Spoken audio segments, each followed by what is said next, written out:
జగన్కి ఒక శాపం ఉంది. ఆ శాపం ఏంటంటే నిజం చెప్తే తల 100 ముక్కలుగా పగులుతుంది. రోజుకొక అబద్ధం, రోజుకొక మోసం. అసలు మోసానికి ప్యాంటు షర్ట్ వేస్తే అచ్చు జగన్ లాగా ఉంటుంది. ఎన్నికల ముందల ఎంత తీయగా మాటలు చెప్పాడండి, ఎన్ని మాయ మాటలు చెప్పాడు. దొరికిన ప్రతి మహిళకి ముద్దులు పెట్టాడు. ఇప్పుడు ఏకంగా గట్టిగా గుద్దుతున్నాడు. ఎన్నికల ముందల 2,30,000 ఉద్యోగాలు కల్పిస్తా అన్నాడు. ప్రతి సంవత్సరం డిఎస్సి అన్నాడు, జాబ్ క్యాలెండర్ ఇస్తా అన్నాడు. అది కాస్త సాక్షి క్యాలెండర్ గా మారిపోయింది. డిఎస్సి నోటిఫికేషనే ఒక మోసం. బీసీ స్టడీ సర్కిల్ మూసేశారు, ఎస్సీ స్టడీ సర్కిల్ మూసేశారు, పీజీ ఫీ రీంబర్స్మెంట్ ఎత్తేశారు, విదేశీ విద్య కూడా కట్ చేశారు.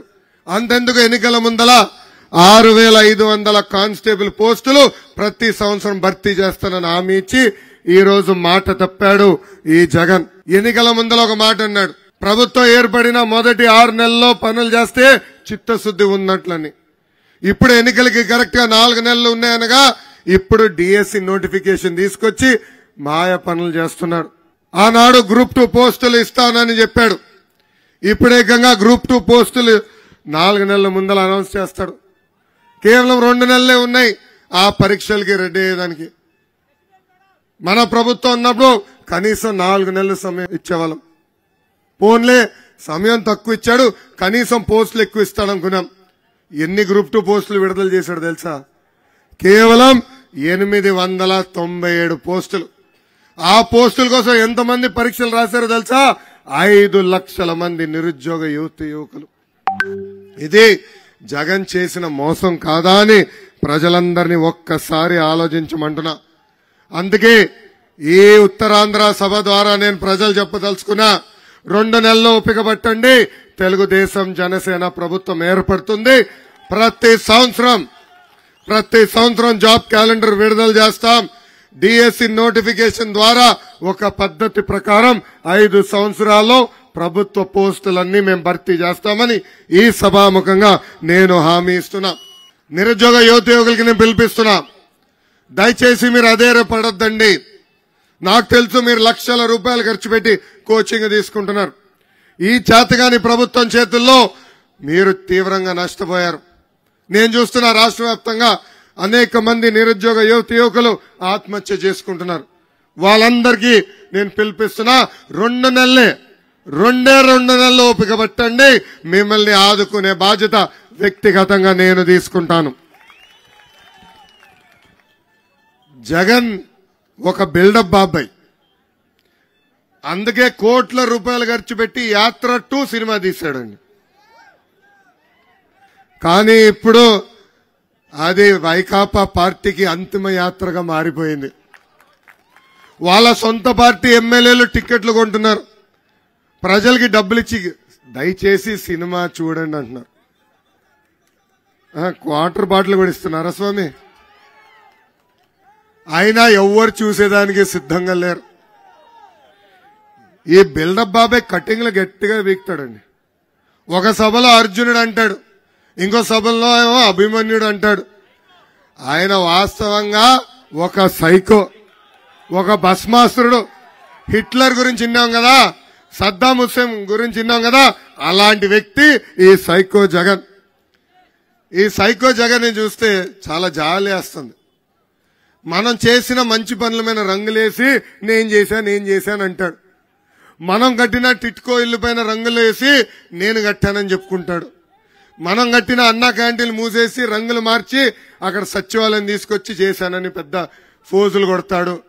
అంతెందుకు, మన భూమి మనం కొనిన తరతరాలుగా మనకు వచ్చిన భూమి పత్రాల పైన కూడా ఆయన ఫోటోలు, ఏకంగా సర్వే పేరులతో రాళ్ళ పైన కూడా ఆయన ఫోటోలు. ఇప్పుడు కొత్తగా అంటున్నాడు మీ బిడ్డ అని. అందరూ జాగ్రత్తగా ఉండాలి. ఏదో ముఖ్యమంత్రి మనం బిడ్డ అవుతున్నాడు జాలి పడద్దండి. మీ బిడ్డ అని ఎందుకు అంటున్నాడంటే పొరపాటున ఇంకోసారి ఎన్నికలు గెలిస్తే మీ బిడ్డని కదా, మీ భూమి నాకు ఇవ్వండి అంటాడు.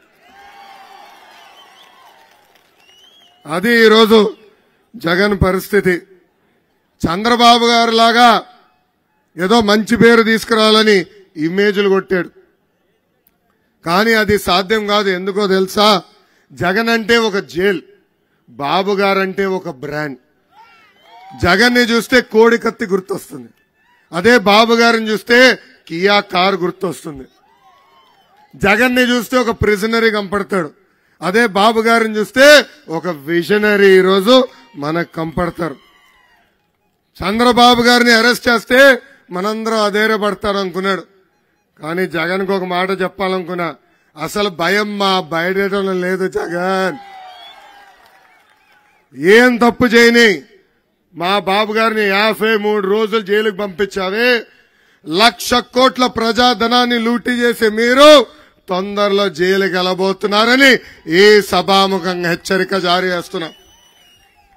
ఇసుక దోపిడీ, మద్యం దోపిడీ, గన్నుల దోపిడీ, ఇంకా రేపో మాపో గాలి పైన కూడా ఎలా డబ్బులు సంపాదించాలని ఆలోచిస్తాడు ఈ జగన్. జగన్గా చెప్తున్నా, బాములకే భయపడిన కుటుంబం మాది. నువ్వు పెట్టే పనికిమాల కేసుల కోసం మేము భయపడతామా? నేను ఎర్ర బుక్కు పట్టుకుని తిరుగుతుంటే కోర్టుకు వెళ్లి నా పైన నాన్ బెయిలబుల్ వారెంట్ ఇష్యూ చేసేందుకు ప్రయత్నించారు.